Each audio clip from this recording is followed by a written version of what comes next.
बर' एबा रायजोफोर आंनि बसुमतारी इन्डियान इउटुब चेनेलाव नोंथांमोना आंनि चेनेलखौ साबस्क्राइब खालामाखैबा अन्नानै साबस्क्राइब खालाम, लाइक खालाम आरो शेयार खालाम।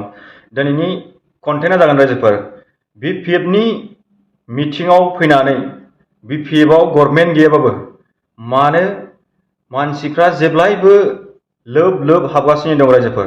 दा नोंथांमोनहा माखासे रायजोफोर हाबनायखौ नायदो। मोनसे जायगायाव श्रीरामपुर होननाय जायगायाव गोबां 250 जन मानसिफ्रा बिपिएफआव हाबदों, बिपिएफ गभर्नमेन्ट गैयाबाबो, आरो जमदुवारावबो हाबदों आरो पटबरजरा बाहायबो हाबदों। दा बेफोरखौ नायोब्ला दानि परिबर्तन गभर्नमेन्टखौ रायजोफ्रा सैला, बिनि थाखायनो गभर्नमेन्ट गैयाबो बिपिएफआव हाबबाय। दा नोंथांमोना बे मानसिफोर हाबनायखौ ससे नायग्रोदो, बिनि उनाव डिसकास खालामसै रायजोफोर। Ranjan Medhi, GSP, Mohan Kalita, GSP, Andaram Das, GSP, Gadadhar Nath, GSP.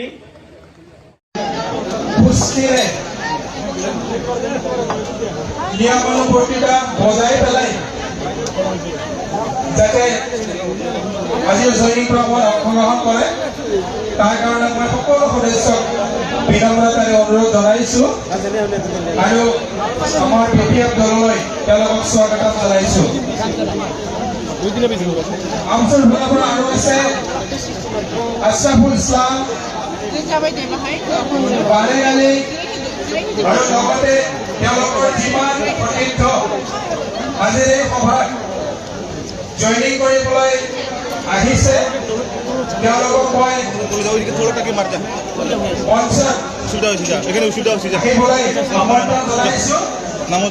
लोगोफोर नोंथांमोनहा नैबे माखासे क्लिपखौ नायबाय होननानै आं सानो।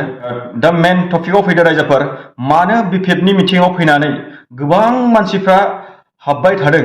बेखौ लक्ष्य खालामोबा जों रायजो राजाफ्रा मिथिनो मोनो दे बेयो मोनसे प्रमोद गभर्नमेन्टखौ गाज्रि मोननाय मोनसे लक्षण होननानै जों साननांगौ जायो। मानो होनबा बिथाङा दा बर्तमान गभर्नमेन्ट सालायगासिनो दं बिटिसिआव। बिथाङा खुनु फैद मोनसेबो मोजां खामानि मावनो हायाखै दिनैसिमाव। जेब्लायबो बिथाङा प्रेस मिट होनायावल' मोजां मोजां बाथ्रा बुङो, नाथाय पाब्लिकफोरनि रायजोफोरनि मोनसेबो मोजां खामानि मावनो हायाखै दिनैसिमाव। 3 बोसोर बारलांबाय। बेनिखायनो साफ्रोमबो बर' रायजो राजाफ्रा, साफ्रोमबो बिटिसि बासिन्दाफ्रा दिनैनि दिनाव 3 बोसोरखौ नायनानै नुबाय मा दिनैसिमाव प्रमोद गभर्नमेन्ट, इउपिपिएल गभर्नमेन्टआ जिर' डेभेलपमेन्ट जादों। बिनि थाखायनो बै समाव गभर्नमेन्ट थानायाव, बिपिएफ दोलो गभर्नमेन्ट थानायाव गोबां रोखोमनि हाग्रामा महिलारिया खामानिखौ मावनो हादोंमोन। दा बैखौ नोजोर होफिननानै दिनैनि दिनाव बिटिसि बासिन्दाफ्रा हाग्रामा महिलारिखौनो मोजां मोनफिनबायखौ जों नुदों निउस मिडियायाव।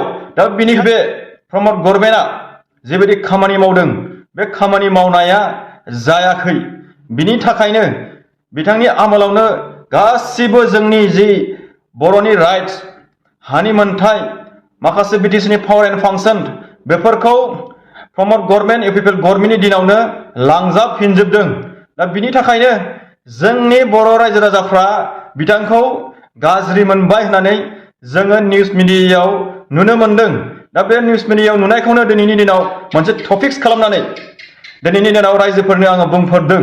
दा नोंथांमोनहा सिगांनि गभर्नमेन्टआ जि दा मोजां रोखोमनि दा स्टेप लाफिनदों, रायजोफोरखौ जमायै खालामनानै मोजां बाथ्रा बुंदों, सिगाङाव जिबायदि खामानि मावदोंमोन बिपिएफ गभर्नमेन्ट थानाय समाव, दा बेखौ नुहुरफिननानै दिनैनि दिनाव साफ्रोमबो बिटिसि बासिन्दाफ्रा हारसायानो जा, बर'आनो जा, बांगालानो जा, राजबंशियानो जा, बेंगलियानो जा, सावथालानो जा, गासिबो साफ्रोमबो जाथि जनगोष्ठिया दिनैनि दिनाव हाग्रामा महिलारिखौनो दिनैनि दिनाव अनसायफिनदों।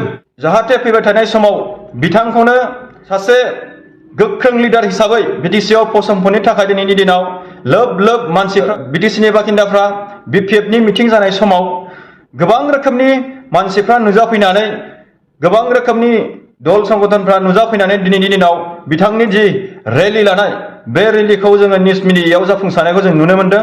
आरो बे रेलि गोबां रोखोमनि जाथि जनगोष्ठिफ्रा बिथांनि दलाव हाबनायखौ जोङो नुनो मोनदों। फैबाय थानाय समाव नोंथांनि जि रायजोफ्रा जि स्टेप लादों, जि सानदों नोंथांमोनहा हाग्रामा महिलारिखौ मोजां रोखोमनि लिडार बानायफिनो। दा बेखायनो मोजाङै नोंथांमोनहा स्टेप लानायखौ लांबाय थाबानो जाबाय। फैबाय थानाय समाव नोंथांमोनाबो बिथांनिफ्राय मोजां रोखोमनि फिथाइ मोनगोनखौ जों नुहुरदों। दा बेखिनि बुंनानै दिनैनि बे आंनि टपिक्सखौ दोनहैनाय जाबाय रायजोफोर। गोजोनथोंसै।